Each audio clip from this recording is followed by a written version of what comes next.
Today's webinar, first of all, thank you for joining, but today we're going to have a 30 minutes to better self-service, and so we're going to talk about some of the features and concepts as it relates to self-service, and with that, we'll go ahead and get started. So, first of all, what are the reasons that users will want to use self-service, and why does it make sense for an organization to present that to their customers?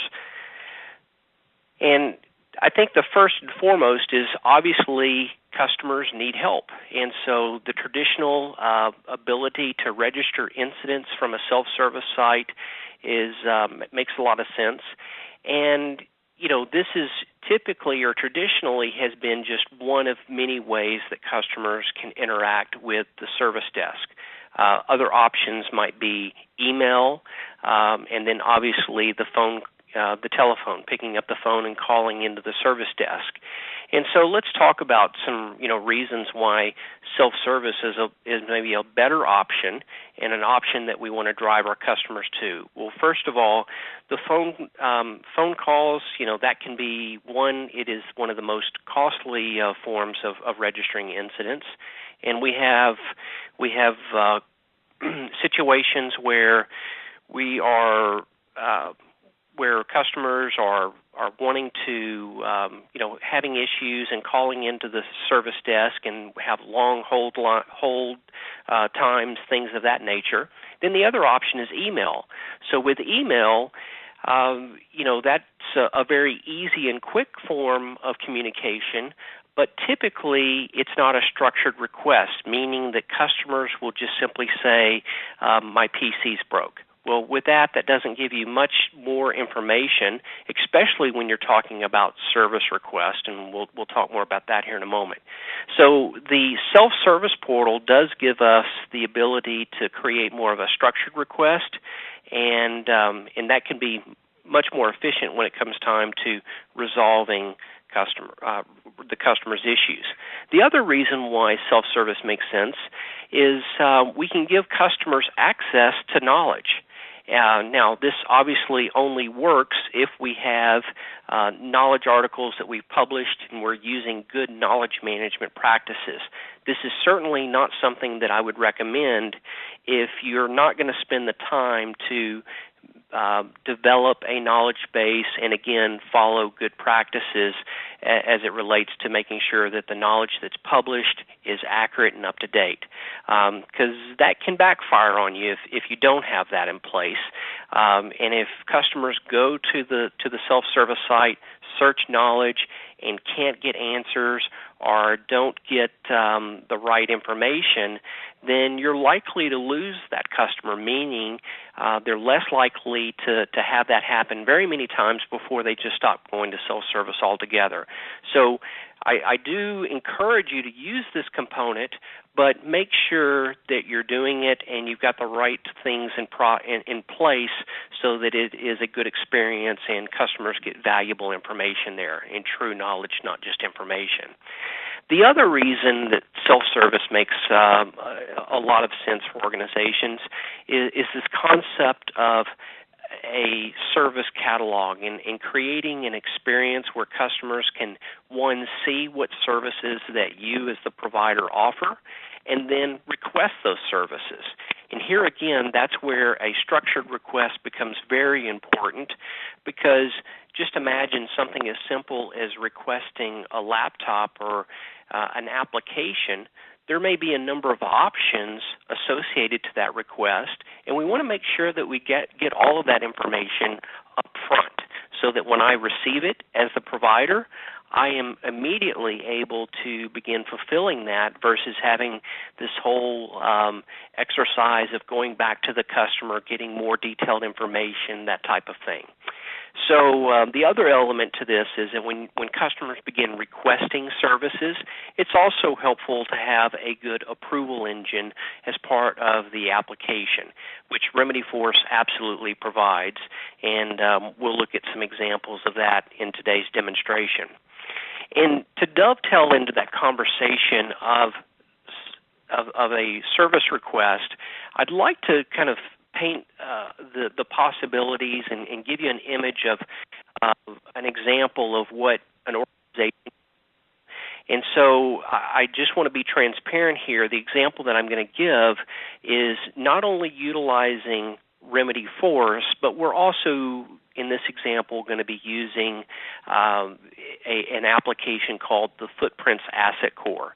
Footprints Asset Core being an endpoint management solution that is used for the purposes of inventory, application deployment, OS deployment, and so again, that's another discussion. But I just want you to be aware that this is not fully capable of being done unless you had both Remedyforce and the Footprints Asset Core. So if you could imagine, and I know that this is a little bit of a small image here, but we're going to be looking at the product here in a moment, and I think you'll get a better feel. But imagine that a customer goes to the self-service site, they see different services that you offer, and then they request those services. So the example we'll use here is requesting an application. So once that application has been requested, we're going to see a service request registered in Remedyforce. Now, at that point, again, going back to that discussion of an approval engine, just because the customer requests it doesn't necessarily mean that we're going to fulfill that request. So based upon the application that the customer might be requesting and the cost associated with it, it might go through an approval process, whether that be one or multiple levels of approval. In addition, once that's been approved, we can then, in a minimal means, we can deploy that application to that endpoint from that customer. So again, this is where the Footprints Asset Core product would absolutely come into play, and with that, we would deploy the application to that endpoint. Now, once that application has been deployed, at that point, we would have the ability to use the Footprints Asset Core compliance module so that we can do the appropriate reporting and alerting, making sure that we are in compliance with the software license agreements that we have purchased and that the organization is going to be held accountable for. So with that, this kind of gives you a full life cycle of how a user might request an application to be deployed from self-service, going through the approval engine, ultimately deployed, and then with that, being able to manage those the information related to compliance and making sure that we're not overextending our usage of applications, at least in this case. Okay, so hopefully that gives you some ideas. Now, the next thing I'd like to cover is the image here is the evolution of IT. I would say that 5 years ago, those first four men there were probably pretty typical, right? We evolved from to a very PC and desktop centric environment. But really, what this image is addressing is the fact that we now have gone beyond the usage of PCs, and everything is mobile.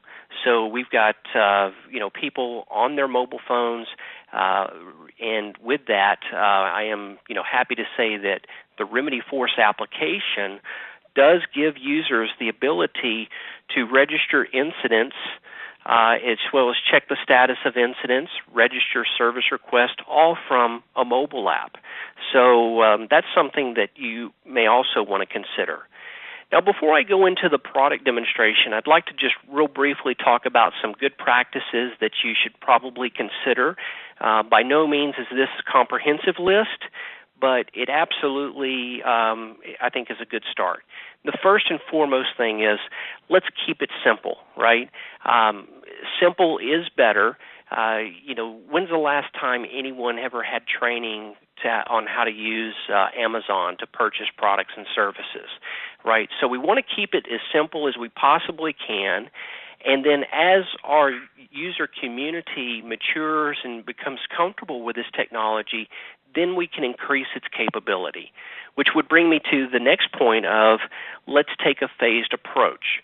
It's very very common that, when I'm talking with customers that are, looking at a new application, they have all these ideas of of what type of experience they want the customer to have. But I think when it really comes down to implementation, when the rubber meets the road, so to speak, we really have to take a logical approach in how we implement the self-service site. Going back to that discussion that we had earlier about knowledge management, it certainly doesn't make sense to give customers the ability to search the knowledge base if we're not going to have a lot and good content there, right? So that might be something that we do as a later point, or we would have to certainly invest up front in making sure that the right knowledge is available to our customers. So taking a phased approach. The last point I would make here is some of, market the advantages. I think this is commonly overlooked, and it is important that you as the service provider, one, make the customer aware that it's available to them, right? And then certainly market the advantages. So, some things that I pointed out is this is a 24/7 means of communicating with the service desk. Typically, you're going to get faster results. Now, one of the common arguments I get from organizations as to why email is such a great way of registering incidents is because their customers feel that it's a very simple and easy and fast way of registering an incident, which it is, right? I send in an email. At that point, an incident gets created. But typically, let's think about that on the back end. If I'm just receiving that incident and I'm still having to go back to the customer to get more detailed information, then is it really faster? Is it really better service? Right? So again, with the ability to create structured requests, that will result in faster results, right? Or that will give you faster results, not just the entry of the incident or request. And then certainly, we can give customers more options of registering incidents, searching the knowledge base, completing service requests and requesting new services. So those are things that you might want to think about as you go down the path of implementing self-service. And I would say that there's a lot of customers out there that have self-service but maybe haven't seen the results. And so this is certainly an opportunity for you to go back and maybe look at some of these things. And this is one of the things that at RightStar we can certainly help you with our process consultants and in solutions consultants such as myself. We can give you some good ideas as to how you might be more successful with your implementation. All right, enough of the PowerPoint. Let's get into the actual product demonstration.